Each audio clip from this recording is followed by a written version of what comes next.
大家好啊！今集要為大家介紹一個特別啲嘅雙母音，佢係分長短兩個音嘅。至於點解呢？我之後會有一集詳細咁樣介紹呢個現象。咁大家暫時記住先。咁讀嘅時候又係啦，前長後短，前重後輕。咁佢係由呢個啊同埋呢個組成。一開始個口擘大，條脷擺喺前邊，之後個嘴要收圓，條脷縮後。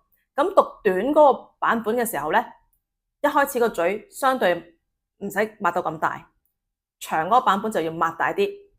咁啊，短就自然短啲啦，長嗰個就長啲。好，短嗰個係長嗰個係例子有短嗰個咧就係 out， 長嗰個係 hour。嗷